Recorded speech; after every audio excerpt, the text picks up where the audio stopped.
The potent combination of broadband and YouTube showed the TV professionals exactly what they were missing out on. They saw we were watching online and they followed us there. As well as the BBC, all the main broadcasters have current shows and even entire series online. And it's the same in the USA.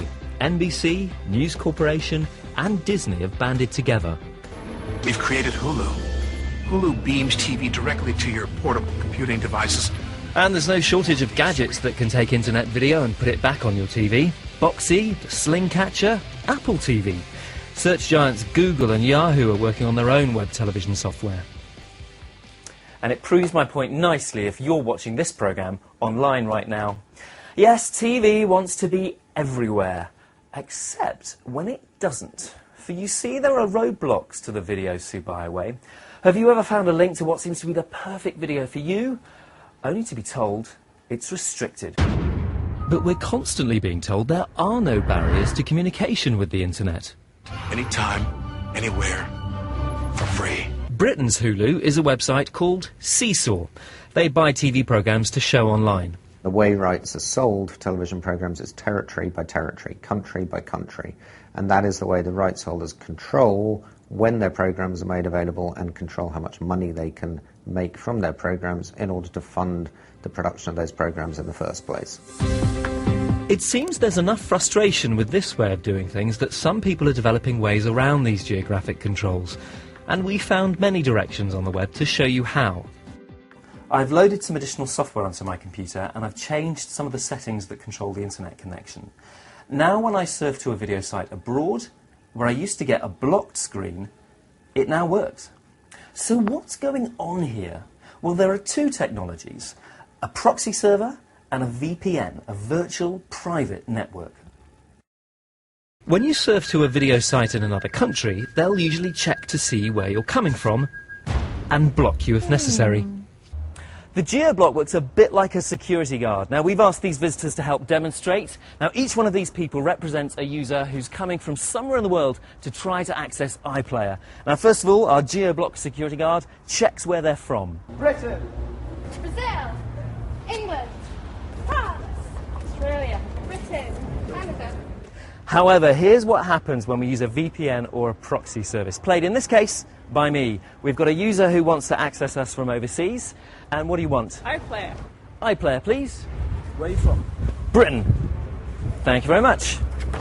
The geo-block can only see me, and I disguise the true location of anyone who's connected to me. So, to anyone else on the internet, while this user is connected to my British-based VPN, they appear to be in Britain. And you are in. This is known as tunnelling, a data link between two countries where the traffic is encrypted. The whole thing has the effect of bypassing the internet's borders. Watches British TV abroad. Because I still reside in the UK for some months of the year, I don't see I'm doing anything wrong. I am still legally a citizen of the UK. I pay all my respective fees and television licence and council tax and all these things for the UK. For some reason called copyright, these things are prohibited to me, and so in order to view the things that I view at home while I am not at home, I had to resort to VPN technology, which is wonderful. The thing is, the technology to circumvent geo-blocks isn't itself illegal. Like file sharing, it has indisputably legitimate uses. For businessmen the world over, VPNs are simply a tool of the trade. Scott Hosts is one company selling VPN and proxy servers all over the world by subscription. One of the main uses of VPN is in the corporate sector, whereby a company will have staff working from home, and they'll want those staff, when they're working, to follow group policies that they may have set. So they will set them on a server, then all the staff connect to that server, and those group policies come into effect. And for netizens in regimes where access to the outside world's information is highly controlled, VPNs are a lifeline. Encrypting or masking internet activity for users here means anonymity and protection from security forces. Programmer Austin Heap has written software to specifically allow uncensored internet access. It's called Haystack. In a lot of countries, be it China, be it Cuba, North Korea, Venezuela, there's a very real need for services like VPNs because that allows people to evade the government censorship. It's not just about watching Hulu. The VPNs have a very real use for allowing dissidents to communicate with the rest of the world, to share their story, to, show everyone else what's going on. And to prove that point, here's another VPN user. He's based in Beijing. Internet in China is cut down. There's a cut down version of the internet. There's a lot of sites that are not available, for example, YouTube, Twitter, Facebook. So it becomes a necessity. It's compulsory to have VPN if you want to use the internet.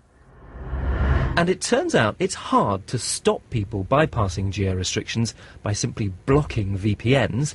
According to the telecoms companies, it's completely unrealistic. In theory, they can pick a specific VPN provider and detect that you're coming from that VPN and therefore block it. But the problem is that there are so many VPN providers, and the moment you try and block two or three new ones will open up. It's just like trying to push water uphill. The internet is never built to have a central point of control. And so even if these, countries start trying to crack down on VPNs, China, great example, there's always another way around it. Everybody wants to watch what they want to watch, when they want to watch it. They want to watch it now, and ideally they want to watch it for nothing.